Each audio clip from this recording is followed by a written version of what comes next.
This past weekend, the US Department of Justice, I have to read the actual term because, I'm not American. So, the US Department of Justice dropped millions of pages of the Epstein files, right? Epstein-related material. We've seen it, we heard it. We heard Voidzilla, Coffeezilla going all in on it. We heard all the others talking about it. What's now interesting to me is like it's not a leak, right? It's not a rumor. It's like, according to what I can see, a legally mandated release. And yet, if you open your feed, the social feed of your choice, you'd be forgiven for thinking the big story was something else entirely. Like maybe today you open it and you saw a proposed Trump monument, the Arc the Trump, the Melania film. I don't know what to say about it.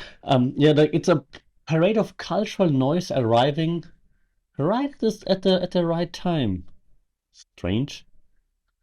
So this podcast episode is not about what's in the Epstein files, cause I'm not a lawyer, not Voidzilla, not Penguin Zero, or however you pronounce his name, which has a really cool channel, obviously. It's about how something this big can exist, yet it still fails to land. Because we've been talking about it forever, and is anything ever gonna happen?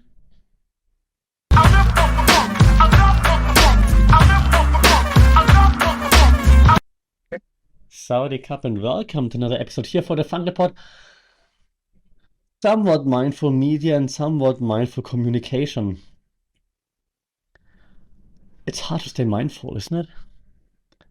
So when it comes to the Epstein files, right? It wasn't a leak that just happened, and that actually matters because there's an important distinction we need to make. Like if it's a leak, then there's a whistleblower, someone who knows something, who wants, the truth to get out there.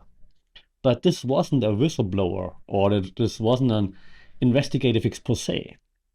It was a state mandated release under what they call the transparency law, which then means there's there's no narrative owner. Sounds good at first, but let me explain. There's also no dramatic reveal moment. Also sounds good. We'll explain. And there's no clear villain or resolution arc. In theory, also good. So the information exists, but meaning isn't packaged. There's no one to make sense of it just yet. So from a communication point of view, it's great. It's like, okay, cool, we have raw transparency. But as we know from previous podcast episodes, or if you're taking comms classes at uni, maybe with me, raw transparency without framing doesn't really create accountability. Because while it sounds great at first, you do need someone to somewhat make sense of all of it. And what we have right now is diffusion. So what we can say after the Epstein files, 3 million documents or whatever have been dropped this past weekend, congratulations, democracy has uploaded a big zip file.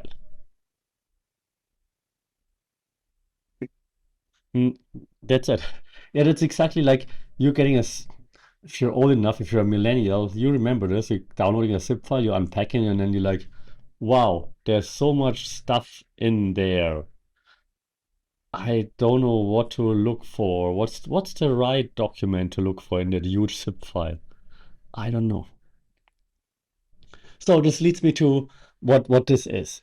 It's information overload by design. Yeah. Again, generally speaking, it sounds good. Sure, give us all the raw information. Yeah, don't frame it. Great. But when you throw 3 million documents at someone, be like, "Heh." Yeah.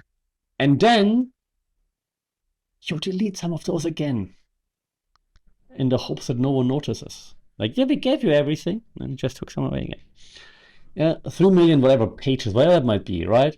Allegedly. I just say that word because Americans always say that. So I don't know how many pages I read around 3 million documents. So let's just go with that, right? Doesn't matter. Hundreds of thousands of images, and there's no narrative hierarchy. There's no sense making of it. There's no this is connected to this is connected to that. There's nothing of it. So the sheer volume sounds like, look, we give you everything, but it does not empower the public in any means. It overwhelms it. And people, it's like with the zip file, right? People don't ask, like, what does this change? People ask, like, where do I start? Where should I look? What should I be looking for? And that's when it's easy to distract. It's like certain people that I mentioned, they say, like, yeah, you see my email in there, but look over there, for example, right? And here I bring in a few media theories for the first time today, because that's what we do here at the podcast, right? There is a media researcher, and you might be familiar if you've taken media or comms classes before. He's called Arendt, and he said, and I quote, he said, when reality becomes too complex to judge, people stop judging and start reacting. Okay, actually, of course, we listen, we don't judge, sure. But in this case, judging means like observing and making informed decisions. But if it's too complex to observe and to make informed decisions, then we're just reacting to it. So you're not thinking, you're not observing, you're just quickly reacting. And that, of course, can lead to, well, reactions that are not well informed. And the problem here, and I'm gonna introduce this a bit more starting today in the next few episodes too, because I'm teaching a model which I call the frame model, FRAME, and this talks about the agency collapse when it comes to narratives in the media setting, okay? And so the narrative agency that we should have collapses when the whole environment removes prioritization, okay? So when there's no like, this is more important than that, it's just like throw it all out, right? Too much information disables action maybe as effectively as censorship would do. It's like, we're not censoring, we're giving you 3 million things at once. Yeah, you're not uninformed, you're buried. And that's the strategy here. And now, while you're buried, I know it's hard, but try to zoom out while you're buried, okay? Within hours of the Epstein drop, right, what happened? And I have it here again because sometimes it's like, I can't believe it. So Trump, actually, that's one of the first things I saw on my feed today. Besides, the Epstein stuff happened, and then I see it in my feed on the BBC of all pages. It's like Trump with his Arc the Trump. What? Why are you reporting on this? Melania's movie has been out since the Epstein drop too, of course, because we have to have more ways to distract people. Yeah, so aesthetic politics replace, I don't know, institutional ones? Who cares about real politics, right? We're just going for aesthetics and like what looks better. And isn't it, I told you in the intro, it's hard to stay mindful. But all of this, right? It's not it's not denial. It's not like no one tries to say it didn't happen. It's in commerce we might call it, not agenda setting, but agenda flooding. You're just trying to flood like our cognitive systems, what we can understand, what we can process with more and more and more. And when it comes to the communications point of view, com theory, you don't argue with the files, of course not, because they're there. But what you can do, you change the frame, right? And as we know from framing, and as we know from media studies, and I'm going to try something right now. If you are a media student, or if you're someone who studied media communication and journalism, you know that Marshall McLuhan once said the medium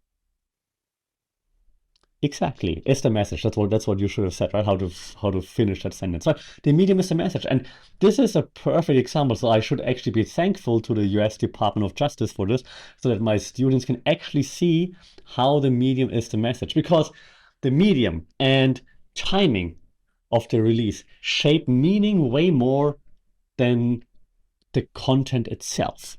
Yeah? What arrives alongside of the drop of the story often defines the impact it has. So when you're gonna say, like, when accountability drops, you roll out architecture and you try to architecture your way around it.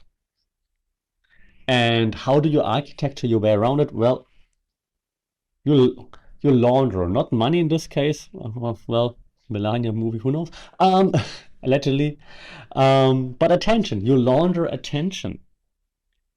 Yeah, because again, no one's being suppressed right now, right? The information's out, and some parts are being redacted and taken away. But the attention, allegedly, the information is out, but the attention is being laundered. Okay, the files circulate, but without any pacing, any emotional pacing, even any narrative spacing, any narrative escalation, any institutional follow through. There's nothing. And usually, if there are, big reveals, if there are investigations and things like that, then there would be someone, maybe from the government, yeah, from a government agency, the police, whatever, who would say, hey, we have this information, this leads us to believe that this, that leads us to believe that that. Nothing's happening. Yeah, so all that, just putting it all out there, and in the meantime, the spectacle, we talked about this many times before, absorbs attention elsewhere. Yeah, it's attention laundry. Speaking of the spectacle, the theory, Society of the Spectacle. Guy Debord talked about it many a times. And you know that the spectacle doesn't hide the truth, but it replaces the consequences that the truth should have with a reaction to just looking at the spectacle. To like, I can't believe it. Whoa, the Melania movie is really terrible. I can't believe. Oh wow, is he really building that? Okay, so that's what's happening. It's kind of like, we all are aware of the Epstein files. Everybody sees it, but nobody deals with it.